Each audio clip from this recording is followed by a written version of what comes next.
faithful in keeping his promises. Este credincios în păstrarea promisiunilor lui. He is faithful in providing for our needs. El este credincios purtând de grijă de nevoile noastre. And so much more. Și chiar mai multe. So when we bring our lives Atunci când noi venim cu viața under the covering of this faithful God, sub acoperirea acestui Dumnezeu credincios, we step into that place of blessing and of security. pășim într-un loc plin de binecuvântări și de siguranță. No matter what happens, Indiferent ce se întâmplă, we are secure. suntem în siguranță. Can we say amen? Putem să zicem amin la asta? Amen. Amin. No matter what happens, Indiferent ce se întâmplă, we can trust Him. putem să ne încredem în El. Now, it's more than 40 years ago Acum mai mult de 40 de ani that Glenda and I first went out as missionaries. am plecat împreună cu Glenda pentru prima dată ca misionari. We'd been married just 3 years. Eram căsătoriți doar de 3 ani. We had one little boy, Aveam un băiețel mic and God had called us to leave Australia și Dumnezeu ne-a chemat să plecăm din Australia and go to the country of să mergem Zambia. în Zambia. It was a big thing. A fost un lucru mare pentru noi. We hadn't been there to have a look and see, Nu fusesem acolo să vedem cum arată, so everything was unknown. așa că totul era necunoscut pentru noi. And out there we went. Ne-am dus. We couldn't go home after 1 year and have a holiday. N-am putut să ne întoarcem acasă într-un an, să ne luăm o vacanță. The mission rules were this: Pentru că regulile misiunii once you get there, erau că după ce ajungi you are there for 4 years. stai acolo 4 ani. That's it. Atât, fără pauză. And so we landed in the country of Zambia Așa că am aterizat în Zambia to see what God had called us to. ca să vedem la ce ne-a chemat Dumnezeu. Now, I'm going to let Glenda tell you Și aș vrea să vă spună Glenda some things that happened in our early days. lucruri in care the s-au country. întâmplat în vremurile de început ale misiunii noastre.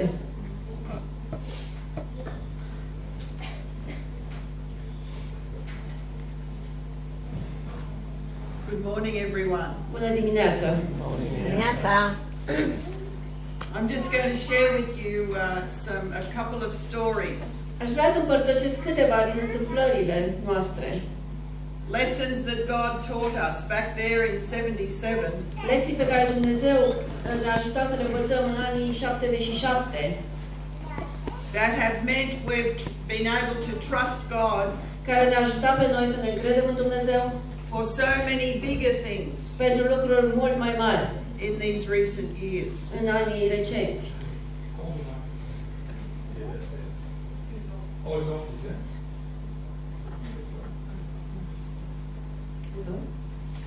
Can you hear me now? Te aude, da? Sorry about that.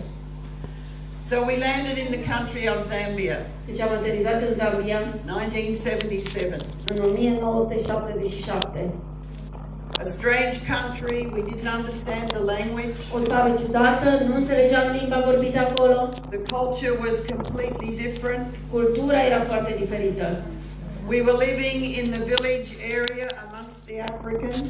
Trăiam în zona de la țară, în sate, printre africani, So there were lots of adjustments. așa că trebuie să facem foarte mult, să ne adaptăm foarte mult. And when you go to a country and you can't communicate, Când mergi într-o țară în care nu poți să comunici cu oamenii, it's very difficult. este foarte dificil. But yet deep down in our hearts, Și totuși, în inima noastră, we knew God had called us. știam că Dumnezeu ne-a chemat. And the mission had told us Și misiunea noastră ne-a spus that we would be living in our own home. că vom avea casa noastră în care să locuim. And on our way from the airport to the mission Și station, când ne-am dus de la aeroport spre baza de misiune, one of the missionaries said to us, unul dintre misionari ne-a zis: "You will be living with us veți locui cu noi, because your home is occupied by another missionary pentru că couple." casa voastră e ocupată de un alt cuplu de misionari. And so that was a bit of a disappointment. Am fost destul de dezamăgiți. That was the first of some disappointments. Asta a fost prima dintre multe alte dezamăgiri. So we had to live with this couple A trebuit să locuim cu cuplul acesta. in one room with a little baby. Aveam o singură cameră în care eram împreună cu copilul And then about every 4 weeks, și cam la 4 săptămâni we had to move to another house trebuia să ne mutăm într-o altă casă, and live with others. să stăm cu alți oameni. And so we did this for about 10 months. Vreo 10 luni a durat povestea asta. And during that time, Și perioada asta we had 3 months of language school am mers la o școală de limbă pentru 3 luni. where we began to learn the Unde language. am început să învățăm un pic limba. And at that stage, we'd begun to build some relationships with local Și am people. început să construim relații cu localnicii. But there came a day when the house was ready for us to move into. A venit și ziua în care casa noastră era gata, pregătită să ne putem muta în ea. The other couple had gone to another commitment. Cuplul care locuise acolo a plecat în altă parte. And in those days, communication was very difficult. În vremurile acelea, în zilele acelea, comunicarea era destul de dificilă. It would take 2 weeks for a letter to get back to Australia. Dura 2 săptămâni să ajungă o scrisoare de la noi în Australia. And 2 weeks to come Și încă to the 2 mission săptămâni să station. primim noi o scrisoare de acolo. We had 4 phone calls to Australia in 4 years. În 4 ani am vorbit de 4 ori acasă în Australia la telefon. So not like FaceTime, Skype, Nu and era ca acum când ai Skype, ai FaceTime. nothing like Nu that. era nimic de genul ăsta. Many of you people weren't born in those Mulți days, dintre voi nici nu erați născuți pe atunci. but God had called us. Dumnezeu ne-a chemat.